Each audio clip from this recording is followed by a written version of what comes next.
So in this video, I'm just gonna be doing kind of like a Q&A. You guys asked the questions. Hey Bernardo, what's going on? I'm glad you're liking the videos. So hopefully my camera focuses. Let me see. Hopefully it does. We'll see what happens. Anyway, so if you guys have questions on Amazon FBA, that's anything. That's retail arbitrage, it's online arbitrage, that is wholesale, private label, whatever, and that's also affiliate marketing. If there's any questions you have, just let me know. Put them in the comment section in the live chat, and I'll answer those. I have a few that I just want to get to first. First one is kind of two-part. Are my courses updated? Yes, they are. The Amazon private label one is updated all the time, and so is the affiliate marketing one, and I'm going to keep updating those. As far as the Homemade Entrepreneur exclusive membership group, that I'm starting to move it over to a different platform. I'm thinking about using Kajabi, but I'm still working on it. I'm still trying to move it all over first, and then as soon as I do that, I'll let you know about the link and how you can sign up. The people that are already in that group, you guys will just get an email, and it will be, I'm hoping it's going to be a seamless transition. So Stephanie says, I love your videos. What's the best way to do affiliate marketing with Amazon using Twitter and Instagram? I'm not big on Twitter. I haven't ever really liked Twitter. Now I do use Twitter a little bit just to promote my YouTube videos, but that is it. So as far as Instagram, the best way to do affiliate marketing with Amazon is I would recommend choosing a specific product. So let's say it's this right here. This is a C4. It's like a pre-workout drink.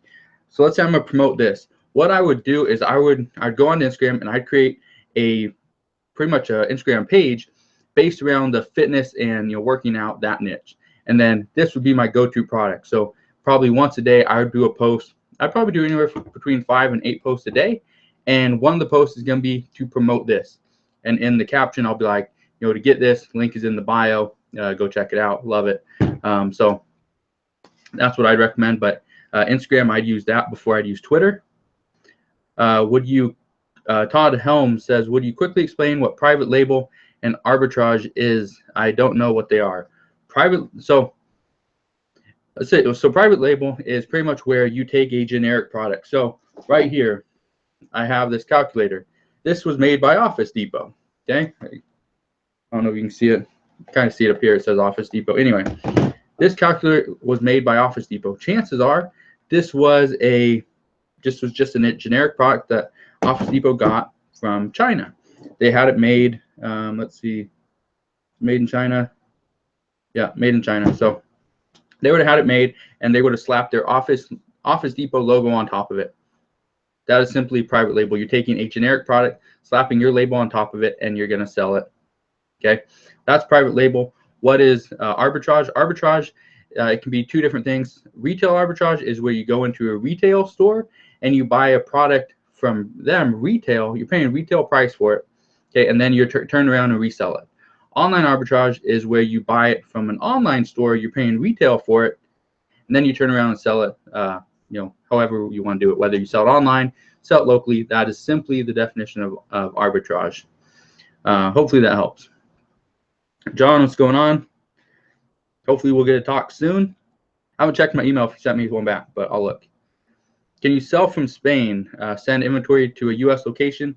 For anybody that's out of the United States, you have to have a U.S. bank account. You have to have, I believe, a business license inside the United States to actually sell inside the U.S. You have to have some type of identity, okay? So it either needs to be a social security number, or I think it needs to be a business ID, okay, a tax ID, because you do have to pay taxes on it to sell inside the United States. So with that said, can you sell from Spain? You can pretty much sell from anywhere in the world. You don't have to sell in the United States, although this is one of the biggest marketplaces is Amazon.com. So if you're in Germany, you're in the UK, you're in Australia, Mexico, Canada, wherever, this is the biggest one, but there are other platforms out there as well. So I'd recommend looking into others as well, and then also continue looking into the US. I think the US is going to be a little bit hard to get into, but you can still do it and you make a lot of money. The US is very competitive though. It's not like completely saturated, but there's a lot of people trying to come in. So you're going to get a lot of competition. Mark says, Hi, what's the best step for someone getting into affiliate marketing for the first time? The best step or the easiest step? So now the best step is going to be to build an email list and market that way. The easiest way is to actually promote on Facebook. So you can create a free Facebook group. You can use your existing Facebook account. You can also do free YouTube videos, just like this one, where you simply promote a product. So like I said, now I'm not promoting this inside my description box below, so don't go thinking you're going to see a link to it. But if I wanted to promote this, let's say I'm going to do a workout video or something, or just talk about how I stay energized. This is one of the ways to stay energized. Okay, it's a C4 sport. Okay, if you guys ever run out of energy, get this. Don't drink the entire bottle. I wish I could show you, but don't drink the entire bottle in one sitting. You will get very itchy. So anyway, enough of that. But that's what you do. You just promote a product like that, or like a new phone case or whatever it is. You're going to promote that on Facebook, on Instagram, wherever. Okay, you can do it on YouTube, and that's the best way I think to get into affiliate marketing, is just to find a product that you know works, that you like, and to either do a video on it. Okay, whether it's on YouTube, on Instagram, or Facebook, because video is going to get the most engagement. Okay, and that way people can actually see you're interacting with the product, what it is, how it works, stuff like that. So that is the easiest way, but the best way, in my opinion, is email marketing. Hopefully that answers your question. If not, and you have a follow-up question, just type it in and I'll try to answer that as well. Aaron says, I really can't catch this right now. I'll have to catch it later, but I wanted to thank you for the info you put out. It has helped me as well as others a lot. Thanks, Aaron. Yeah. I know it's not probably the best time. This is usually not when I do a video, but this is the only free time I had right now, so I just wanted to get one out there. Todd says, very well explained. Thank you very much. Yeah, anytime. John says, any tips for the upcoming long-term storage fees? So we have 8 days. So today is August 7th. We have until August 15th to either recall our items, dispose of the items, liquidate them, sell them, whatever we can do to get rid of those items that we've been holding for 6 months or more and 12 months or longer. So as of August 15th, you will be hit with those fees, for those long-term storage fees. So get rid of your items. What advice do I have for somebody that does have a bunch of items like that? What I would recommend is just to start getting rid of them. Lower the prices first. Try to sell them that way. If they don't sell on the 13th or something, you can try doing one more, price drop. See if it sells then. If it doesn't sell then, you can try doing a promotion. I wouldn't spend the money to do a promotion unless it's like a top dollar item. And if it doesn't sell then, towards the end of the 14th, I would just have them all sent back to me. But now if it's been 6 months. Let's say it's a book. A book's not going to cost you a lot of money if it's been just 6 months, or even if it's been a year. But now school is starting to come back around. So when school starts coming back around, or even it's a winter item, it's probably going to sell in the next 6 months. So maybe they're winter gloves. Just because they didn't sell for the springtime and summertime doesn't mean they're not going to sell in the wintertime. They're winter gloves. They're seasonal. So something that's seasonal, you got to think about that way. Not every single item has a clear-cut answer. So a lot of my winter stuff, I'm going to hold on to it because I know it's going to sell. If it doesn't sell by the end of winter, that's when I'm either going to liquidate it, or I'm just going to have it sent back to me, and I'll either donate it or sell it some other way. Let's see. Hold up about the Facebook group. You're saying it's free traffic like YouTube. How do Facebook groups work? So with a Facebook group, there's 2 ways you can go about it. You can create a Facebook group, and then you can promote it with paid ads. You can also just promote the group. What I'd recommend is trying to reach out to other groups. Actually interact with other groups. So you go in not as a group. So let's say like myself, I use my regular name, my Adam Snyder account, and I'd go in and I'd comment on a bunch of different accounts similar to mine, similar to that group. Okay. And then once they actually interact with me and maybe come and follow my personal account, that's when I can actually invite them into that actual group. So my homemade entrepreneur group. I can't do that unless I'm friends with them personally. I either need to be friends with them inside of a group or friends with them on my actual account for that to work. Okay, so that's the easiest way to do it for free. But the other thing you do is just interact with other people and try to get them to share your group. Okay, provide just massive amounts of value. Try to stick to a niche. My niche, the Homemade Entrepreneur channel, it's very, I highly, so it's hard to say. I don't recommend following what I'm doing on that channel, because chances are it's not going to work for what you want to do with it. So what I'm trying to do is I'm trying to show everybody a wide array of just things they can do to make money. What some of my students are doing, what I'm doing, what other people are doing, what I'm seeing going on right now. So with that said, it's not focused on a specific niche, just make money online. Some things are, self-improvement, development, business, entrepreneurship, making money online, YouTube, affiliate market. There's so many different things. So that channel, that Facebook group, is kind of all over the place. But at the same time, I'm trying to cater to all these different people, because I'm not trying to teach you just one thing. Okay? Because I don't just do one thing. Hopefully that kind of answers that question. Do auto posters work? Now, if you're talking, when you say auto poster, what are they posting on?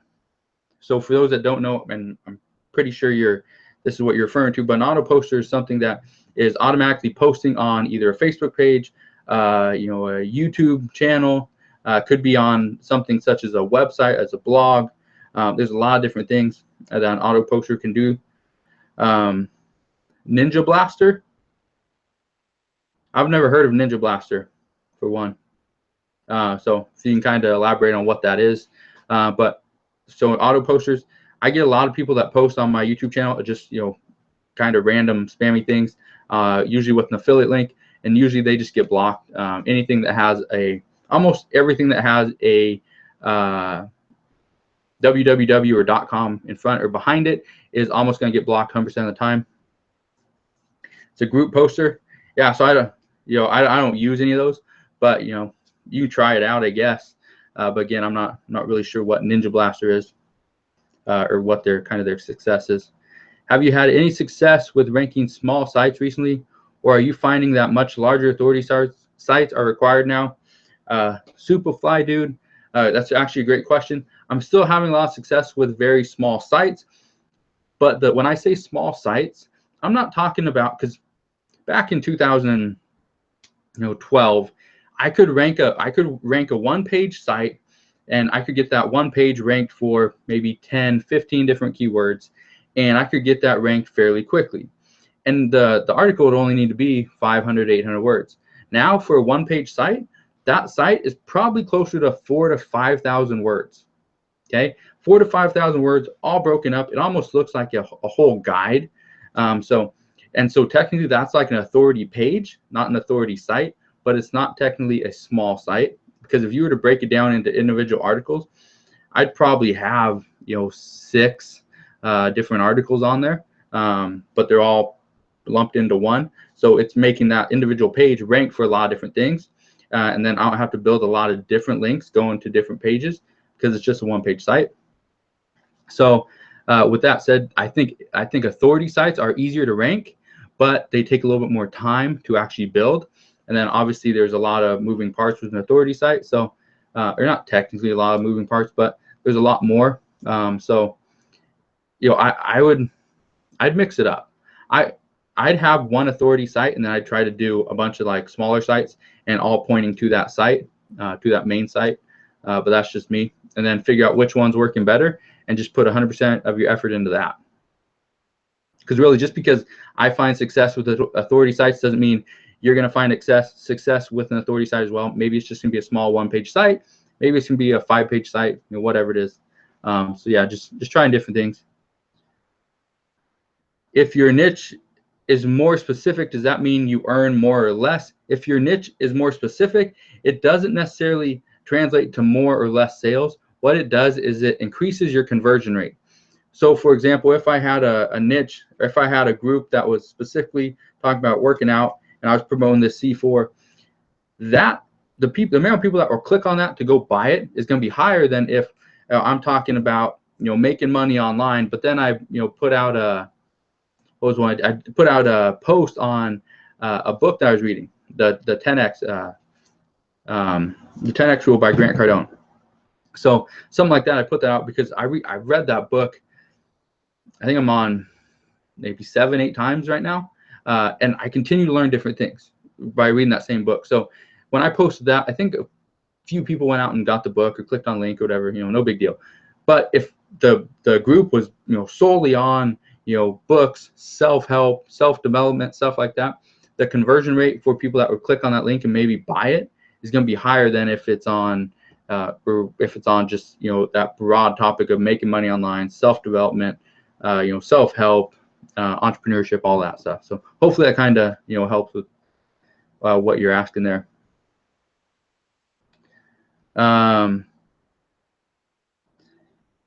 Also, the guy who's called Monk Way, he has been posting in your vids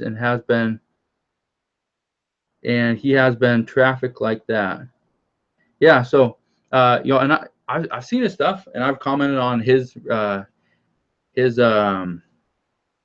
comments as well. So I've replied to him, and the only reason I do is because he watches the video. He's obviously watching the videos because he's interacting with different parts of the video, not just the title, which a lot of people do. What a lot of people do is they see the title and then they try to write a comment based on the title. The reason why I'll continue to comment on any of the comments that he does is because he actually adds more value or says he likes certain things or whatever. So I know he's actually watching the video. Whether he's watching the whole thing or just bits and pieces of it, doesn't really matter to me. He is seeing some of the video and he's putting the time into writing the comment. So for that sake, I will comment on that.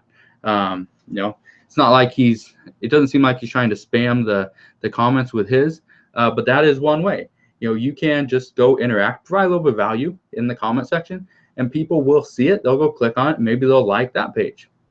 No big deal. I don't mind that people comment on my videos just to get their link up there. Maybe people will go click on that and go follow them as well. I don't mind competing with other people. That's not the reason why I do YouTube videos, is to be bigger and better than everyone else. That's not the whole point. So, that's just my take on it, though. Okay. Another question I wanted to answer.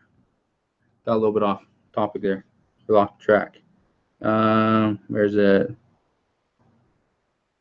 Am I still writing ebooks for Amazon? Yes, I am. I'm still writing more ebooks. I'm putting them. Probably put out lately. It's been about one a week that I've been going live. The reason I haven't been doing as many is because I want to stick to more quality books. I'm putting more time into actually advertising those. So with every book, there's usually at least one YouTube video going up, and there's also a Facebook page going up. And the Facebook page, I'm putting up 30 posts. So there's 30 posts that are written. Now they're pre-written by somebody else, not by myself. So you can hire somebody to write these posts for you, and then you just go put them up or have them put them up on your Facebook page, and just schedule them out 30 days, in advance. And then every single day you got a new post coming out.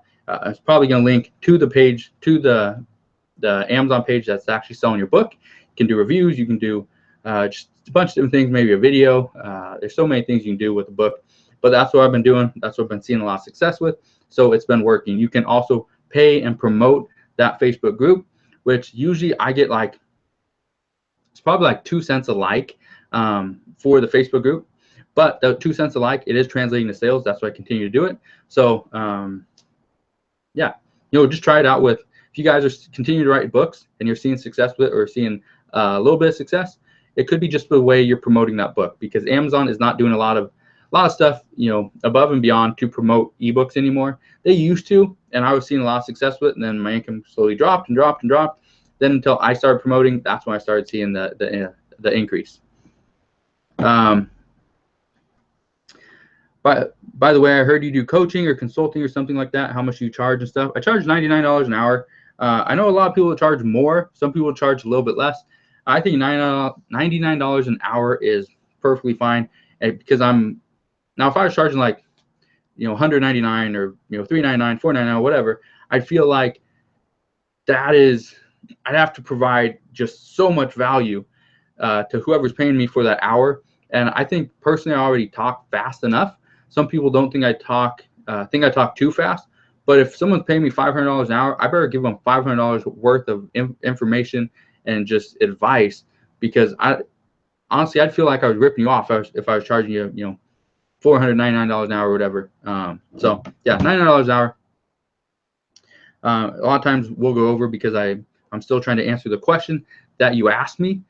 So in that case, I'm not charging you for the extra 10 minutes or 15 minutes, but there are times where my time is very, very, you know, compact, and I almost book calls back to back, or I have a call and then I have maybe like a Skype call with one of my VAs or something. So yeah, hopefully that was probably too much information, but you know, it is what it is. What's the lowest paying item you'd ship off to FBA? I feel it's a waste of time if the item's only selling for $7. I'm new to this, so I have no idea. Paul, that's a great question. Thank you for the videos, by the way. Yeah, anytime. So if the item's selling for $7, is it a waste? Is it a waste if the item is this small? Okay, something this small, I couldn't put a label on it. But if, you know, let's say I put it in a poly bag, say shove it in a poly bag, and I send it off. If I have to do any prep to this, $7 is way too small of a price. Okay, if I'm getting the item for free and I'm gonna make, you know, $1.50, $2 off it, and I know it's gonna sell really quick, if I'm getting it for free or maybe 50 cents, I'm gonna send it. I will buy it. But if it has any prep work to it other than slapping a label on and sending it off, no, I'm not gonna do anything. Okay, I just leave it there. Now, for most products, I'm trying to sell them for at least $12 or more, and that would mean I'm paying less than $1 for these products. Sometimes I'll pay up to $2, maybe $3, but in most cases, the products I'm selling, I'm usually getting for between $7 to $10, and I'm selling them for anywhere from like $20 to $30, $35 a piece. Okay, so I think my average profit margin is like $9, and this is across the board. This is across wholesale, private label, thrifting, pawn shops, and retail and online arbitrage. I think my profit margin, or my average profit per item, I think it's like $7 or $8, and the average sale price is actually $28.93, I believe. I haven't looked in a little while, but I think that's what it is. Do you guarantee a higher return in the end? Also, how much hours do you recommend of consulting? Do I guarantee a higher return? Higher return in the end? I don't have any guarantees. The only guarantee I have is I'm gonna give you all the information that I have. Okay, that's the only guarantee. I can't guarantee what you're gonna go out and do with that information I give you. Whether you put together some course or whatever and you sell that, I don't care. Whether you go or do a video on it, whether you take it and you ramp up your end of your business, great. Whatever you do with that information, that's up to you. So I can't guarantee that part, but the only guarantee is I'm gonna give you as much information as I can in that hour. How many hours do you recommend of consulting? It really just depends. Some people are fine with just 1 hour. Other people need 4 or 5. There's a client that I've been coaching for about 7 months. Every single week we do a call. So obviously when you get to that level and you need, maybe you need the help, or you just like to have somebody there that you can bounce ideas off of, that's perfectly fine. I can do that as well. But the goal is to hopefully you take this advice, you take, from my experience, and you build your business. Okay, that's the ultimate goal, is you are going to see success from it. But again, there's just no guarantees. Also, where do you buy people to write articles for you? Hire writers or Upwork? Also, how do you give them instructions and stuff? Because it seems like a lot, because you can just write it yourself. Yes, I could just write it myself, but for me, what I've been doing is I've been hiring the same virtual assistants for years. So I have the same writer, I have the same editor, I have a link builder, okay, an SEO expert. I have all these people, website builder, all this stuff. I have all these people that are set up that I've already given them instructions years ago, and I just continue to pay them because I know I'm gonna keep using them. Okay, so for that, I don't go out and hire people from Upwork or Freelancer. What I usually do is I go, and sometimes I'll use like a hiring service, because they've done a lot of the initial prep work for me, and they've contacted these people, they've kind of vetted them, so I don't have to do that.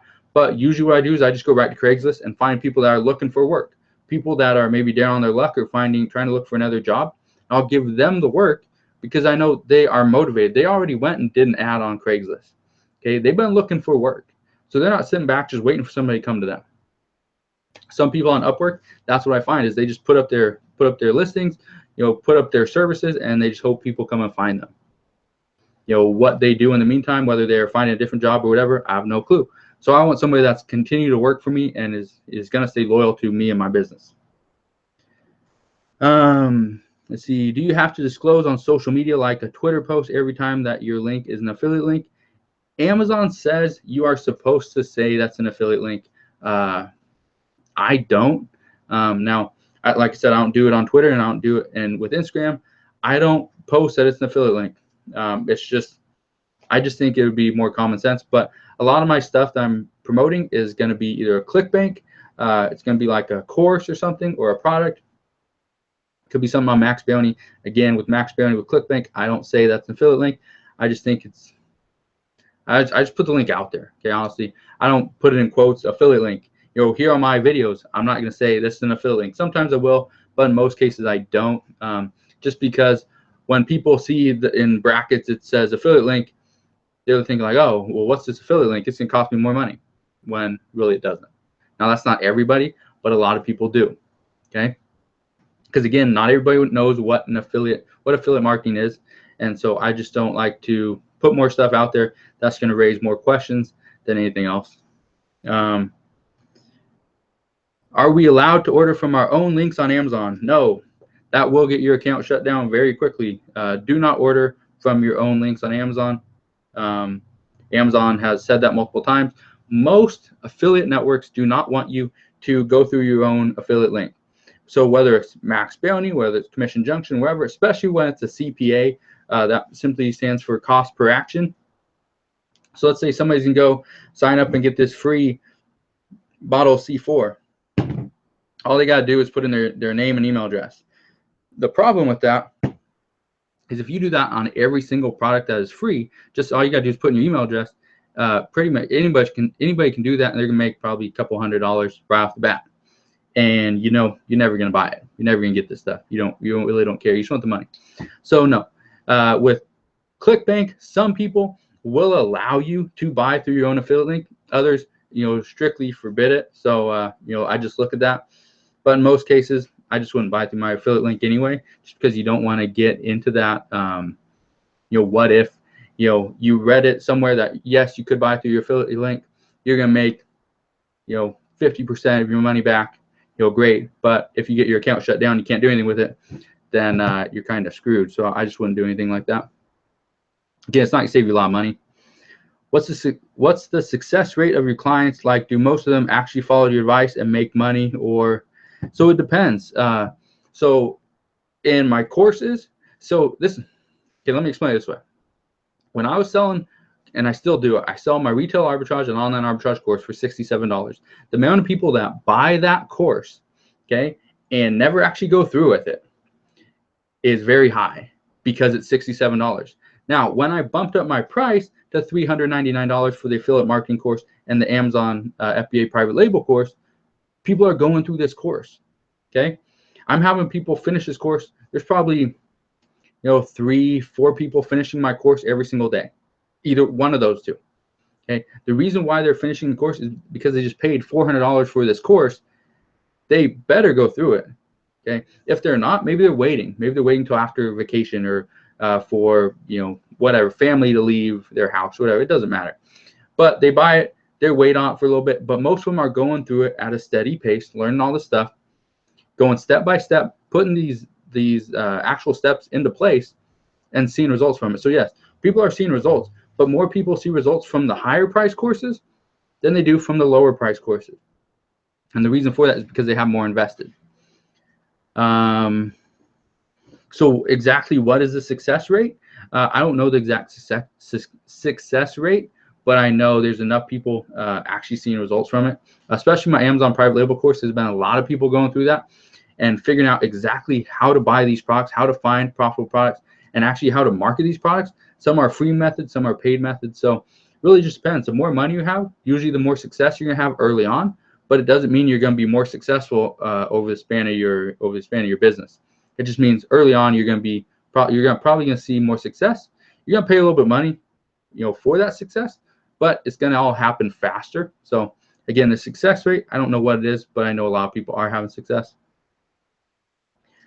So I noticed that you wrote down a reminder to upload a video on what every,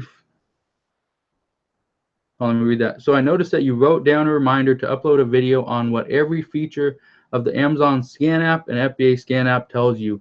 What do you think that'll be ready to watch? I'm not sure when I'll be ready to watch. I remember I wrote that down. It's somewhere. I wrote that down. Again, I'm gonna try to work on that. I have a lot of stuff that's already been, kind of slowly worked on, and I have some like drafts of videos already done. So I'm gonna try to do those as well. Again, I'm trying to do at least one video a day. That's 7 days a week. But I'm also trying to do 2 videos during the week. The hardest part is we're coming to the end of summer. Both my kids are going back to school again, so I'm trying to get vacations and stuff like that done. So I'm gonna work on that stuff. Hopefully it's gonna be done very soon. Daniel says, how do you make your website? Do you make them yourself? Some I will make myself. Most of them I hire my website creator. He does it. His name is Stefan. He's from somewhere in India, I think. I don't know. But he usually charges $150 for a website. So he does it.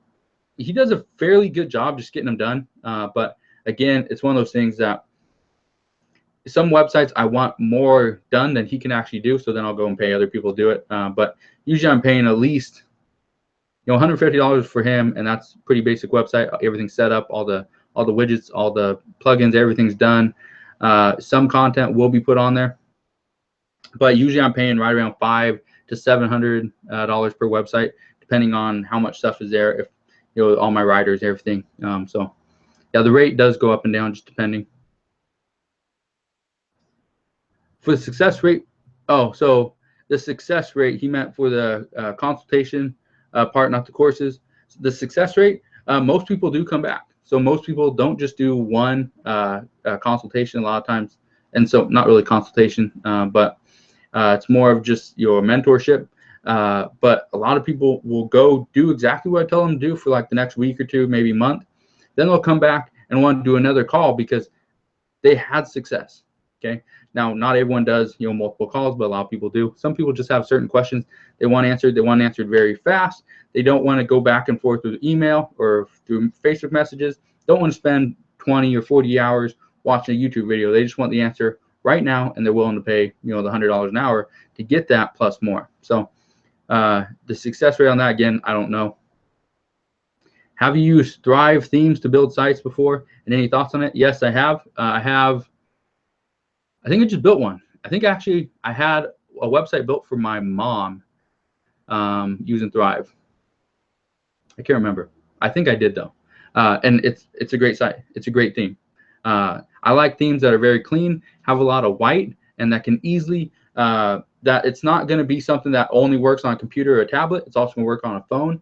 More and more people are browsing the internet with their phone, with their smartphone. So you need to make sure your website can actually work on a smartphone, not just computer. How much money do you have to start FBA private labeling? That's not really a set number. I've had people start with a little bit over $200. Okay, they're not in this product anymore. But one person started. They ordered 100 units of those. They're those credit card knives. You can go on to Amazon or go on to Alibaba and type in credit card knife, and you're gonna see it's this little knife in the shape of a credit card. Okay, and it folds out and it has a blade and everything. But you slip it into your wallet, and it's just there for protection or security or whatever, or survival or whatever. So it's a great thing to have. But they actually did that. It had 100 units, sold out of those. I think they got them for, it was like 30 cents, 35 cents a piece.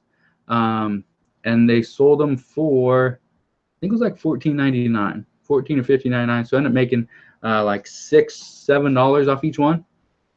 So it did really well. But again, that was only like $200. But I've had other people that started with $2,500. There's a guy that I helped him start with $8,000. He did very well. He actually started with $8,000, ordered 4 different products. I think it came up to like $6,200 what he spent. And that was including all the products and the shipping. And then the rest of the money put into pay-per-click, building a website, Facebook marketing, and I don't remember what the other stuff was, but he pretty much spent all $8,000 of his initial budget, and then he obviously grew it. So anywhere from, I've started people from 200 or less 200 all the way up to 8,000. So if you're anywhere in between, you can probably start private labeling. Hey Mike, what's going on? Thanks for answering my question. We really need to learn more about what all the information is designed to tell you in a scan app. Yeah, and that's the thing. There's a lot of information in the scanning apps. I'm gonna try to put that video out soon. Hopefully I can get out this week. Maybe I'll push that ahead of some of the other ones because I've had other people ask me that question as well. Roam Along says, I'm a newbie. What's the first product you would recommend for beginners in FBA without breaking the bank, especially if you're already broke? Now, if you're going to do retail arbitrage, there's a lot of different things. If you're doing private label, wholesale, whatever, I'd recommend anything small. Anything small is what you want. You want small, lightweight. It doesn't necessarily need to be, you don't need to make 200% ROI on every single product. I usually say if you make over 50%, great, because it can be something that you can consistently make.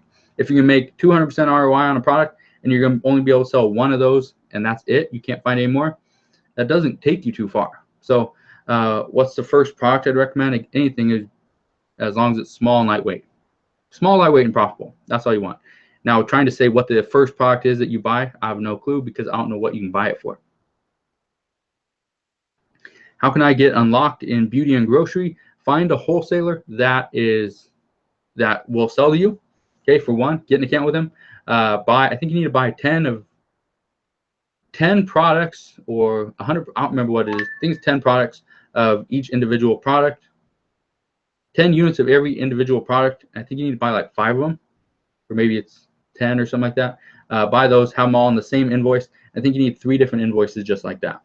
Now, when you do that, you need to make sure your business name, your address, your email address, and your phone number all match up from your Amazon account to your wholesale supplier. If there's anything different, even if your home address is, let's say, 1234 North 1st Street, if it says on your wholesale account 1234 N period 1st Street, that doesn't match up, so it actually will be declined. So just know that it needs to be exact.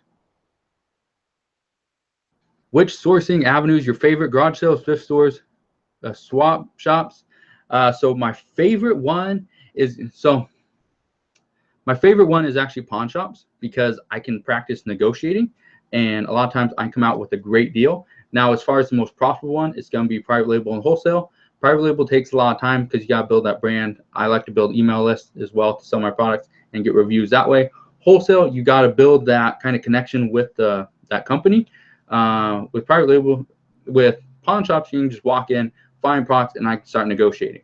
So I like to negotiate, but if you're doing this business to make the money, pawn shops isn't where it's at. It's just fun for me. So I like to do that. Thrift stores, I find some of them are very dirty, and you get people that could actually use the products that you're buying. So I like going into them, but at the same time I feel bad because I know what I'm going to do with the product. And if like a kid's looking at a toy or something, so one of the toys that I buy a lot, it's in Play School Alfie.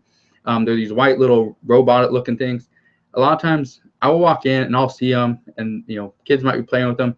I'm not gonna go take it out of the kid's hand to go sell it, just because I feel bad. So with pawn shops, usually you don't deal with kids in there. It's usually just adult people pawn and stuff. So for me, pawn shops.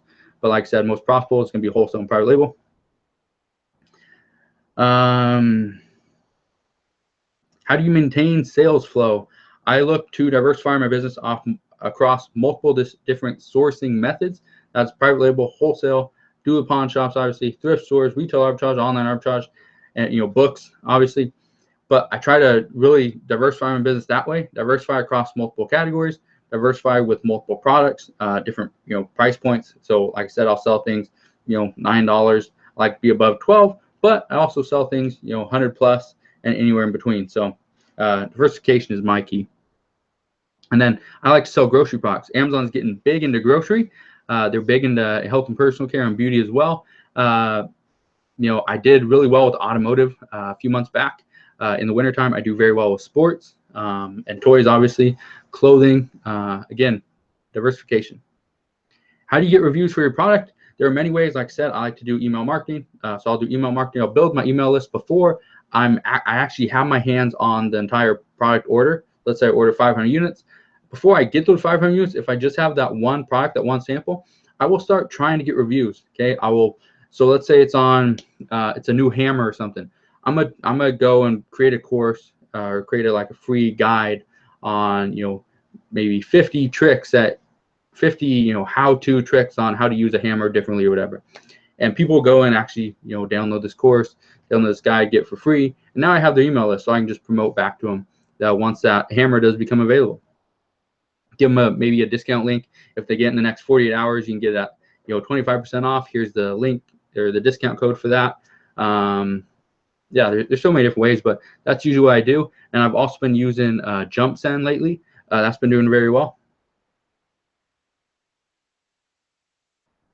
Roma, small, lightweight, and profitable. Great tips. Thank you. We'll keep that in mind. Yeah, and that's with anything, whether it's private label, wholesale, retail arbitrage.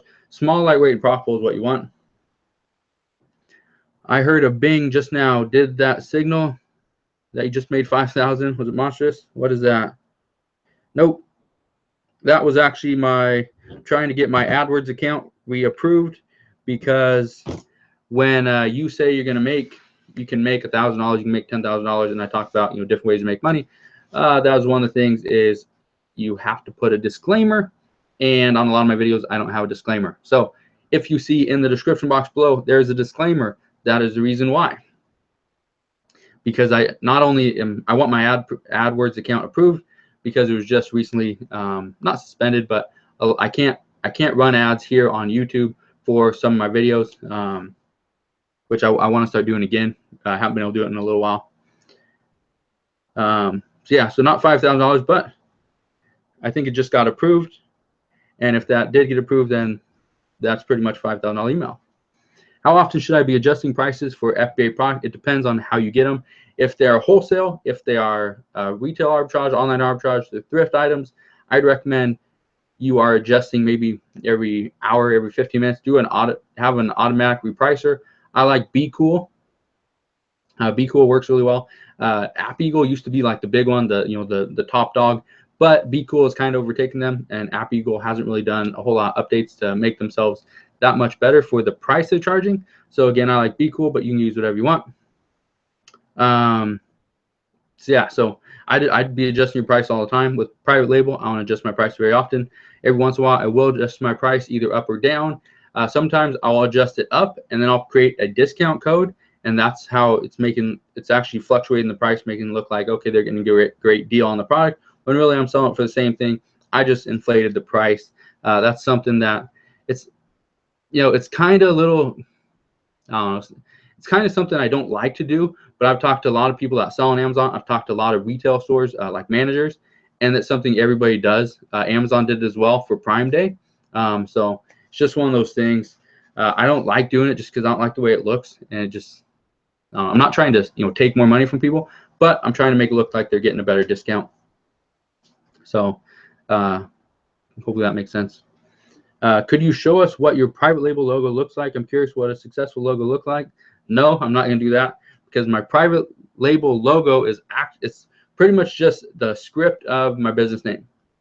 Okay, so the whole thing is just written out in a circle. Yeah, so it's not like, so just go and look. I've seen people that have printed their, like this Office Depot calculator, they print their logo actually on the product. Other people will just slap a clear sticker on it, which I think looks really tacky. I like to actually have my logo either engraved, written, actually like printed on the product, and then I also like to have it on the packaging as well. For the packaging, sometimes I will just put a clear logo on it, and that I can print up just from any printer. But it's really up to you what you guys want to decide to do. But I'd have my logo on every single product that I sell. Would it be smart to send your product to a shop or a store that might use it? I found one company that wrote a bad review on somebody else's, and I think my product would be good for them. It depends. I'm not really sure what you're asking with that. So what I've done is I've taken private label products that I had, and I've liquidated it locally. And then this company came back and actually asked me for more inventory, which I didn't have and I wasn't planning on getting. But that's something I've done before. But when you do that and you sell it locally, you're not really getting any reviews because they don't know that you sell on Amazon. And you want your product to be sold on Amazon, and the person clicks on the Amazon email, goes to that link, and then submits their review. I just find it, having that trail going back that, okay, they actually did buy the product. This is where they bought it. This is their product order ID. So it shows that's a verified product review. Do you buy PBN links or social signals for your site? If so, where do you purchase from? So for people that don't know, a PBN is a private blog network. So it's pretty much just a bunch of links from a private owner or a private business that's sending hundreds or dozens of links from their sites to your personal site. No, I don't really use that. I used to use it a lot more. And there was one, Pat Flynn, he was promoting this thing a while back where you go and you write these different articles and then they put them up on a bunch of different sites. I used that for a while and I did really well with that. I built a lot of niche sites from that. And as long as you have that buffer site in between, you pretty much didn't get hit with any penalty. So I did use those in the past. I don't use them anymore. Do you do one-on-one coaching? If so, how much per session? I do one-on-one coaching. I do coaching calls or Skype calls, whether it's through your phone or through Skype, and I charge $99 an hour. Is Inventory Lab a good product to use to find? I find it very confusing. It is a very good product. If you're just doing private label or wholesale, you're pretty much having the same price, so you don't necessarily need it. But I find it's a great product to use because I still do a lot of retail arbitrage and online arbitrage. So my prices are not consistently going to be $5 per unit. Some are going to be $5, some are going to be $4.94, $4.95. I like to be very consistent. I like to keep my numbers I tried to keep them 100% accurate. Am I 100% accurate? Probably not. I'm probably closer to like 99, 98%. But I try to be as close to accurate as possible. So Inventory Lab makes that very easy. My FBA Seller Central shows I made some sales. How do we view which item is sold? It's not shown in the app. Honestly, if you only have one or a few products, I wouldn't really worry about it. Just because it says that sold, if the buyer goes and cancels it, it's just gonna revert back. So I wouldn't worry about it until you get the email from Amazon that says this item just shipped. So honestly, I really wouldn't worry about it. Just go focus on finding more inventory and kind of building your business. Don't worry on the stuff that is selling or isn't selling just yet. Send it off, let it sit there, and just keep working on feeding the beast, getting the inventory in.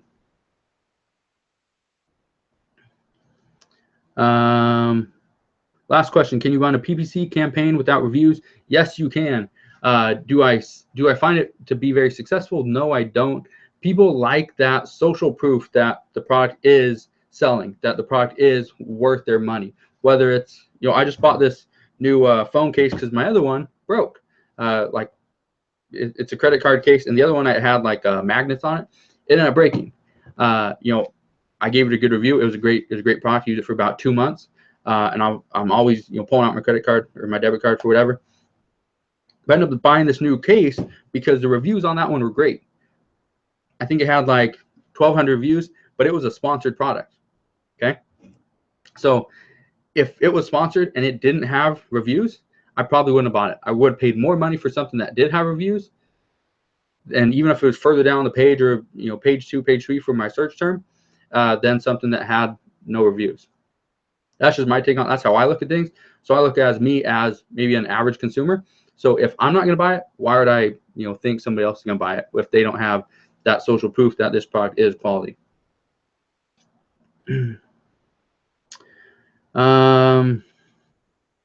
Thanks, Mike. Yes, if you guys like this video, like these, the questions and answers, yeah, please smash that like button. Continue to do more of these. Hey, Mad Hawk, what's going on?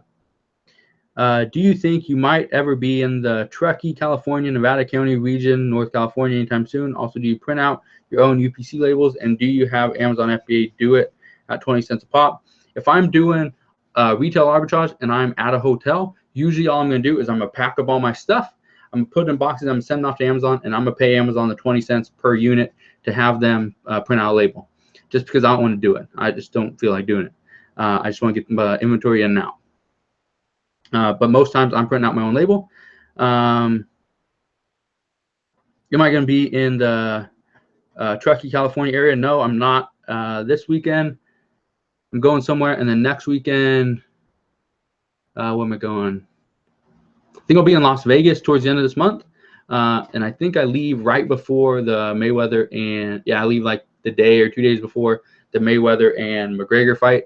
Wanted to come back home and watch that with some friends and family. But yeah, I'll be in Las Vegas, and then after that, I don't know where I'm gonna be. I need to check my calendar. But I don't think I'll be in California anytime soon. I might be in I'm not sure where Truckee, California is, but I might be in San Diego in like a month or two. Let's see. At first, did you start with one niche channel and social media? When you're talking Mad Hawk, I'm not sure what you're referring to. If you're talking about for affiliate marketing, I had a bunch of different channels. So some are on like health and beauty, or health and personal, not health and personal care, health and fitness. So those are on here on YouTube. I also have Facebook pages as well that go along with them. Some of them also have Instagram accounts. But what I'm trying to do is I'm trying to stick to one specific niche, build it up so it's seeing consistent traffic, whether it's on Instagram, Facebook, on YouTube, wherever it is, on a website. I'm trying to build up to get to an X amount, of traffic per day or per month, X amount of dollars, whatever it is, whatever your goal is, and then move on to the next one. Just keep building. When you order stuff on Alibaba, do you directly ship it to Amazon warehouse or your home? I ship it to either my home or my office. The reason I say that is because I got burnt one time where I was sending products, and it was probably like, maybe 5 orders in, and then I had the supplier ship it directly to Amazon, had them label everything, had it ship it directly to them. I thought that was great. I didn't have to touch product. I didn't have to worry about. But then what happened is Amazon received the product. I got some bad reviews for the product because the product was not exactly how it was when they sent it to me the very first 4 or 5 times. Okay, so I was getting a lot of bad reviews because it was missing stuff. I didn't know that because I never saw the product. So now I ship it directly to me, whether it's to my home or office, or you ship it to a prep and ship company. You want somebody to inspect it before it gets to Amazon, just because you don't want something to happen where it's missing a product, it's missing, something that was supposed to be there, or the product just isn't as, high quality as it used to be. So Truckee's about a half hour north of North Lake Tahoe. Yeah, I'm not sure. I don't have any plans to be anywhere like right there, but you never know. I try to travel a bunch, but like I said, my kids are gonna be going back to school in like a month, so I'm trying to get vacations done, trying to spend more time with my kids, and then once school gets started up again, I'll be probably doing a lot more stuff. So we'll see how that goes. Yeah, inspect all your products before you send it into Amazon. I get a lot of people that have issues with that. Is they get it in boxes, and so I just got a bunch of boxes yesterday. No, not yesterday. 2 days. Let's say Monday. So Thursday. I think I got a bunch of boxes Thursday. Just went through them this morning.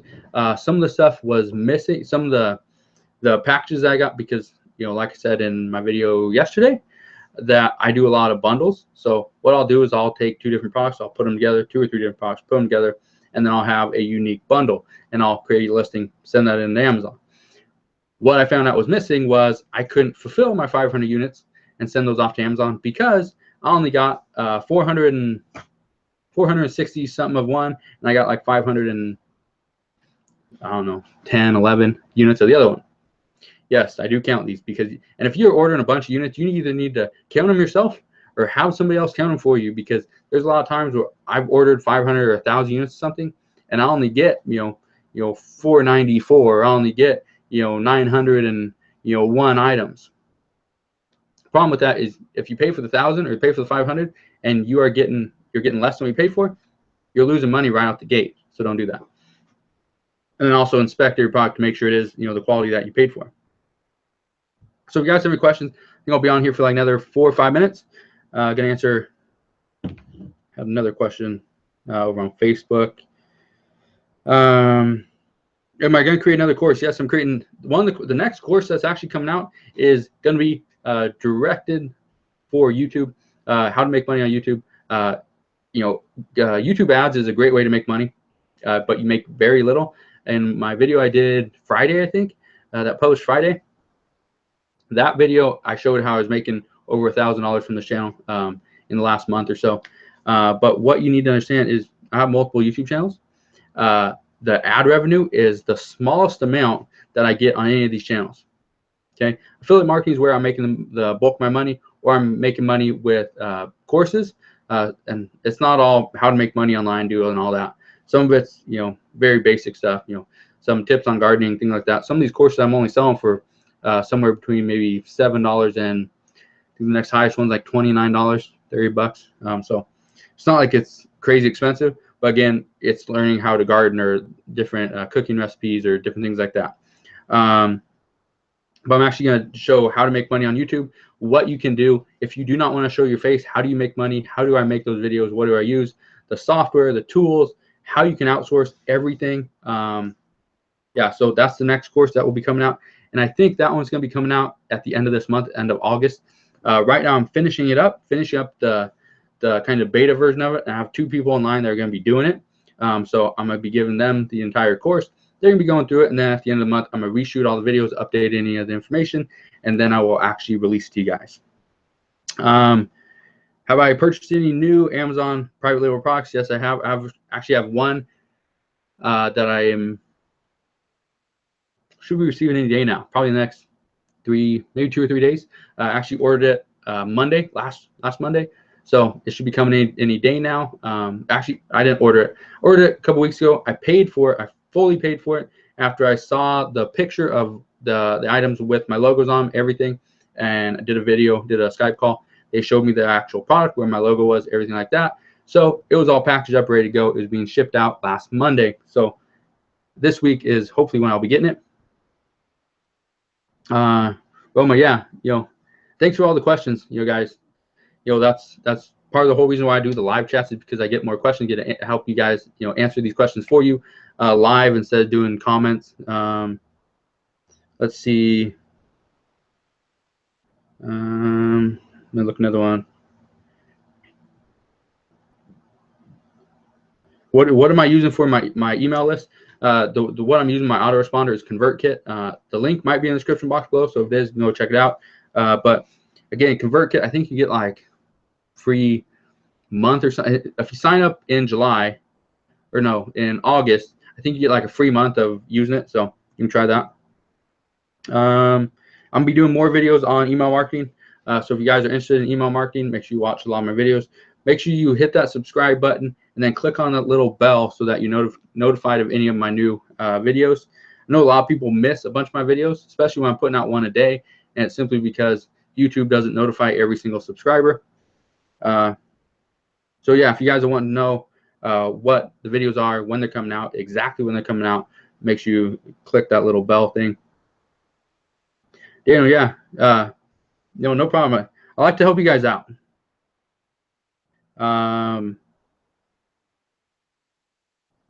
Yes, so one of the questions was, what is one of the things that my course has, my Amazon FBA private label course has, that no other course out there has?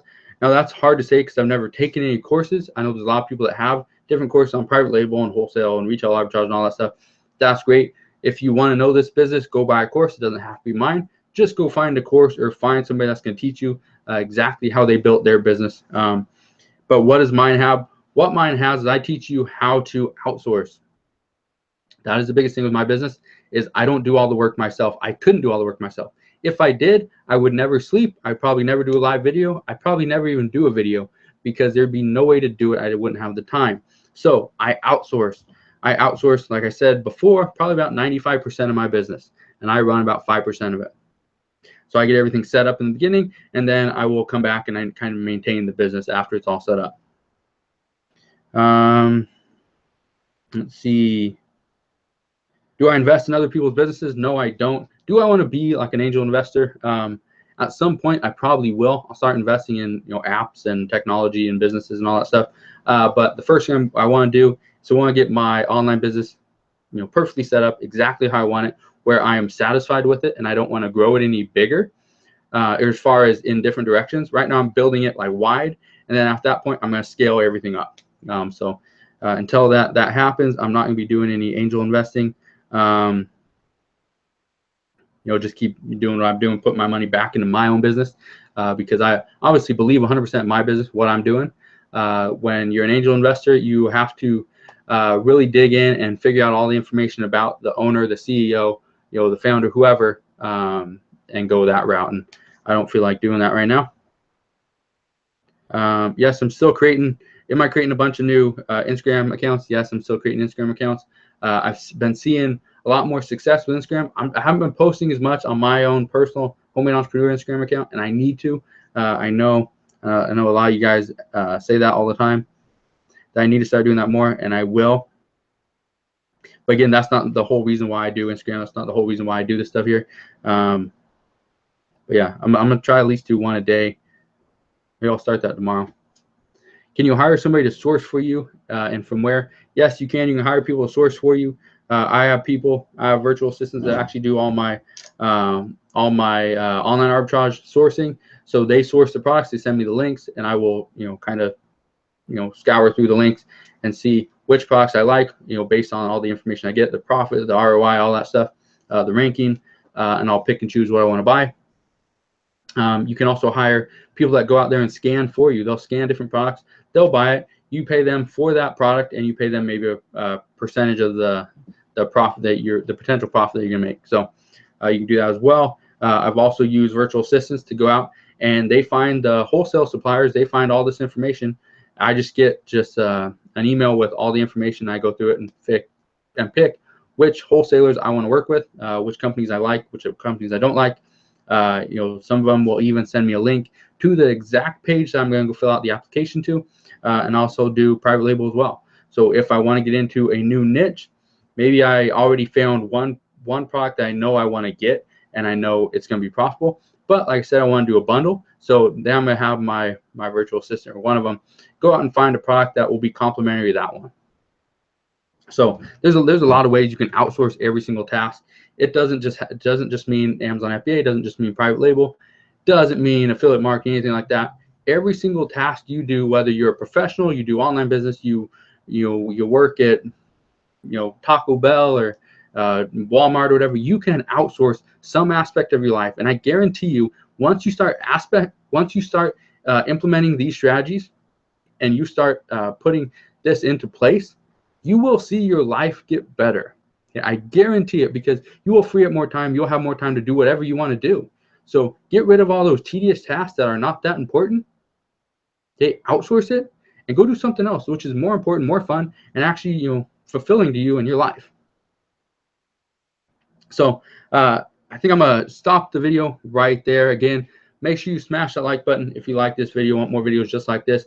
I think I have a couple videos. I have one other video on Amazon FBA, I think this week, one on affiliate marketing, and a bunch of just kind of random stuff. So make sure you subscribe if you haven't done so already. And again, comment below if you guys want something answered in a future video that I haven't already answered. Make sure you comment below. Let me know what that question is, and I'll try to do that as soon as possible. So again, thank you guys for watching. Subscribe if you haven't done so already, and I'll see you guys on the next video.